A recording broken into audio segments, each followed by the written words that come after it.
সিন্দুৰৰ আঁৰৰ কাহিনী। পাকিস্তানৰ ওপৰত আক্ৰমণৰ ফাইনেল সিদ্ধান্ত কোনে লৈছিল? নমস্কাৰ, অসম নিউজ এক্সপ্ৰেছলৈ মই শবনম য়াসমিনে আপোনালোকক স্বাগতম জনাইছোঁ। এই মুহূৰ্তত আপোনালোকৰ বাবে লৈ আহিছোঁ এক গুৰুত্বপূৰ্ণ খবৰ।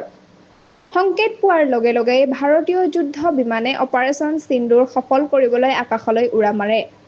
নিশা ঠিক 12:37 বজাত ভাৰতে পাকিস্তানৰ মাটিত সন্ত্ৰাসবাদীৰ আত্মগোপন স্থানক লক্ষ্য কৰি ল'বলৈ আৰম্ভ কৰে।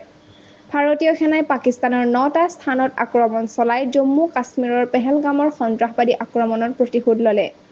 পাকিস্তানৰ বিৰুদ্ধে এই আক্ৰমণক অপাৰেচন সিন্দুৰ নামেৰে নামাকৰণ কৰা হৈছে। কিন্তু আপুনি জানেনে যে পাকিস্তানত ইমান ডাঙৰ আক্ৰমণৰ চূড়ান্ত সিদ্ধান্ত প্ৰধানমন্ত্ৰী নৰেন্দ্ৰ মোদীয়ে লোৱা নাছিল, বৰং আন ব্যক্তিয়েহে লৈছিল। প্ৰধানমন্ত্ৰী মোদীক সমগ্ৰ পৰিকল্পনা বুজাই তেওঁৰ পৰা অনুমোদন লোৱা হৈছিল। অপাৰেচন সিন্দুৰ কেতিয়া আৰু কেনেকৈ কৰা হৈছিল জানি লওক সকলো। NSA অজিত ডোভালে অপাৰেচন সিন্দুৰৰ প্ৰাৰম্ভিক কমাণ্ড লৈছিল।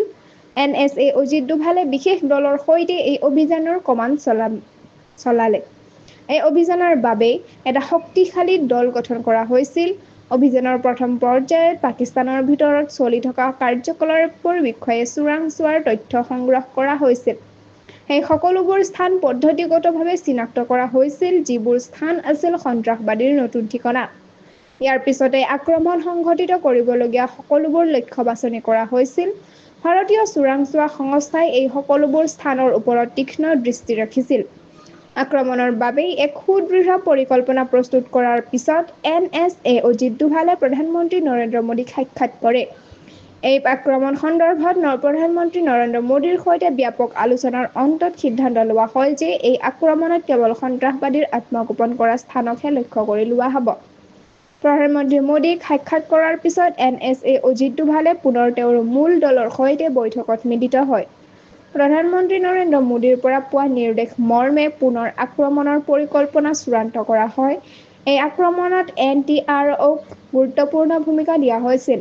NSA অজিত ডোভালে পুনৰ প্ৰধানমন্ত্ৰীক আক্ৰমণৰ চূড়ান্ত পৰিকল্পনাৰে সাক্ষাৎ কৰে। মোদীয়ে আক্ৰমণৰ সেউজ সংকেত দি আগবাঢ়ি যাবলৈ কয়।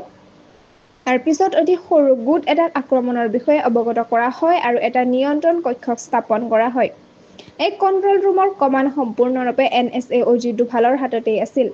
সংকেত পোৱাৰ লগে লগেই ভাৰতীয় যুদ্ধ বিমানে অপাৰেচন সিন্দুৰ সফল কৰিবলৈ আকাশলৈ উৰা মাৰে। নিশা ঠিক 12:37 ভাৰতে পাকিস্তানৰ মাটিত সন্ত্ৰাসবাদীৰ আত্মগোপন স্থানক লক্ষ্য কৰি ল'বলৈ আৰম্ভ কৰে। অলপ সময়ৰ ভিতৰতেই সন্ত্ৰাসবাদীৰ 9টা আত্মগোপন স্থান ধ্বংস হৈ পৰে। অধিক জানিবলৈ সংযুক্ত হৈ থাকক অসম নিউজ এক্সপ্ৰেছ চেনেলটোৰ লগত। চেনেলটো লাইক, কমেণ্ট, শ্বেয়াৰ কৰিবলৈ নাপাহৰিব। লগতে কাষতে থকা বেল আইকনটো দবাবলৈ নাপাহৰিব। ধন্যবাদ।